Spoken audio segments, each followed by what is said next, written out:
of the series.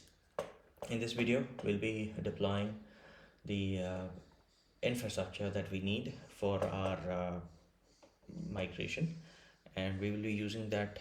We'll be deploying it using AWS CloudFormation. So once we deploy the CloudFormation template, we'll see everything that's there on the left side.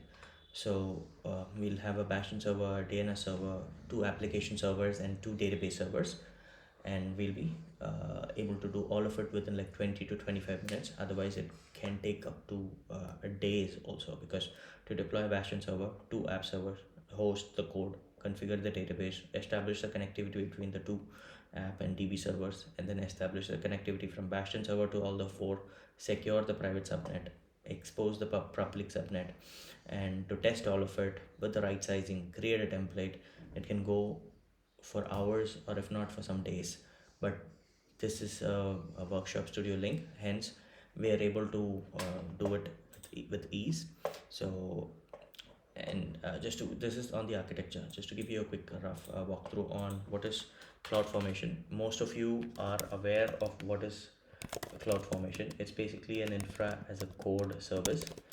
You can deploy your infrastructure with some code, that's basically templates, uh, and achieve everything that you can do through the console.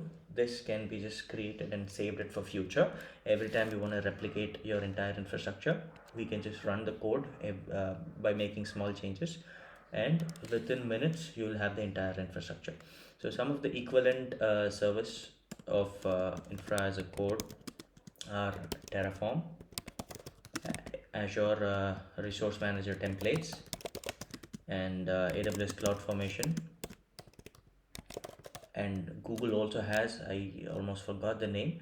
So every cloud vendor has their own infra as a code service, but Terraform being the open source, like a native standard, so you can use Terraform to create AWS infrastructure. You can use Terraform to deploy Azure, also integrated with DevOps and other CI/CD tools.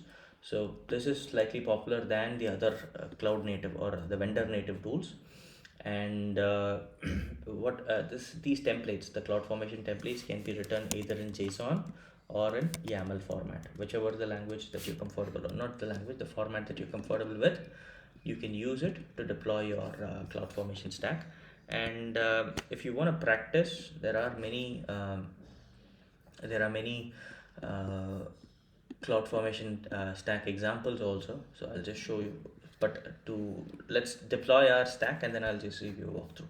So go to the CloudFormation service, and then go ahead and create a stack. And if your template is already available, just upload it to S3 and paste the link. Otherwise, you can use some of the sample templates they already give. If you want to deploy LAMP stack, select the LAMP stack. These are all for your practice. If you want to deploy a WordPress blog, select it, and then you can view that in a visualization designer, so that whatever you're deploying, if you want to see what it looks like or at the end. So it's a web server which will have the DB as well, and then the security group that will allow the traffic to come in. So that's all this template does. And if I go to another stack, which is going to be a LAMP stack, let's say use the sample template, LAMP stack, and if I want to view the designer, let's see what this offers. Same thing. LAMP stack is nothing but Linux, Apache, MySQL, and PHP, and it's all hosted on a single server. And yeah, it's a single server deployment. So technically, if you run this CloudFormation stack, it will create a Linux instance, it will install the Linux, Apache, MySQL, and PHP, and everything will be pre-configured. You are good to go. All you have to do is just start working on the website deployment.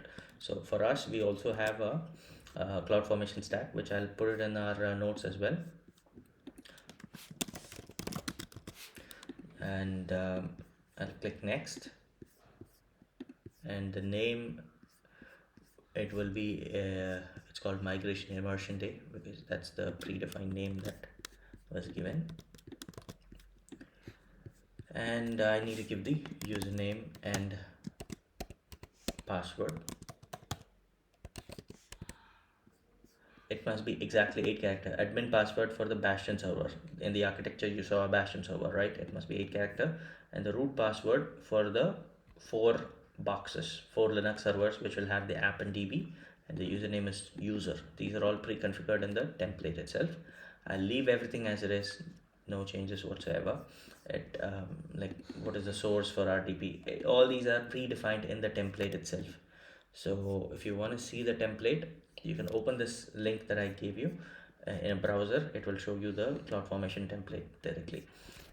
So stack failure options. Let's say this stack that I'm deploying, during the deployment, if it fails, what do you want me to do? Do you want me to roll back all the successfully created resources, or should I just keep the ones that are deployed and you fix only the broken ones?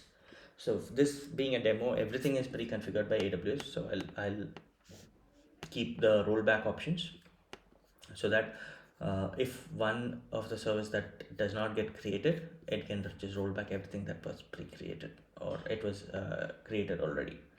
So leave it. If you want some notifications, if there is some changes or some successful deployment, you can create an SNS topic, but that's not for this demo. So I'll skip it, go to the last page, I'll acknowledge, and then I'm gonna create the stack. So while this is getting created, you can see migration immersion day creation in progress, events, creation started, resources that got created or that are getting created. You can see it's all in creation in progress. Once it is ready, you can see the output in the output section, which will have the IP address of the remote desktop service, the jump box, and then all the other resources that got created part of this. And if you want to see what this stack or the CloudFormation template looks like, you can just open the link that I copied here. 1 minute. Paste it and hit enter. Okay, so I had already downloaded it. So this is the CloudFormation stack that we are deploying. Either you can just sit and write it, or just make a copy of it and then use it for your practice. So all the source WordPress template, this is the URL for, so it's a nested stack. Okay, what is nested virtualization? Nested stack means, nested means one within another. So this itself is a CloudFormation stack, and the resources in this CloudFormation stacks are created using another stack. You can see, so you are creating a Bastion server, right? Windows server, which is a jump box. So I'm creating the Bastion server using this. What is the template? What is the source for this Bastion server? From another CloudFormation stack. And what are the parameters that you want me to specify? Admin password, 8-digit, and then what is the size of that machine? All of this can be pre-configured and then given it to your users. So whoever deploys it, they'll all face the same, they'll have the exact same experience without much of the changes or hassles. Okay, so this is a nested CloudFormation stack, which basically means all these URLs, wherever you see the .yaml, migration factory.yaml, all these are CloudFormation stacks within another stack. So it's called, that's why it's called nested stack. So we'll wait. The entire deployment that I just did can take up to 20 minutes. You can see some of them are create complete, the target. Okay, so it's all the tracker, target account, source network is getting created, factory migration, and then another virtual network that could be staging, and then there's the IAM users. That all these are already created. So if something fails now, all the created resources will also be deleted. Why? Because we selected the option of rollback. So if there is a failure, it will roll back everything. So hopefully everything goes well. So I'll wait for 20 minutes. Once it's created successfully, I'll start the next video, and then I'll just give you a complete walkthrough of the services that are created. So this is a nested, you see this option called nested. Nested means all these CloudFormation stacks that are getting created are within this parent group or the tree. So the cloud migration immersion days, the stack that I created, within this stack, you have so many other things getting created. They are all independent or individual stacks by themselves. So that's why you have that option of nested. So this can also be an interview question. What is nested virtualization? What is nested CloudFormation stacking? So nested means one within another. So you create a VM, and then if you host a VM within that VM, that's what you call nested virtualization, a VM within a VM. So all these infrastructures getting created using the CloudFormation stack, which are also part of another stack. One within another is called nested setup.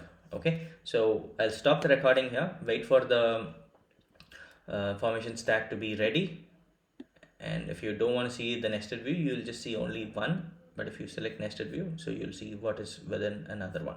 So I'll connect back in the next few minutes once the setup is ready, and then we'll do a complete walkthrough of the deployed infrastructure, and then we'll start the actual migration. So the next video, we'll start the discovery and assessment. Thank you.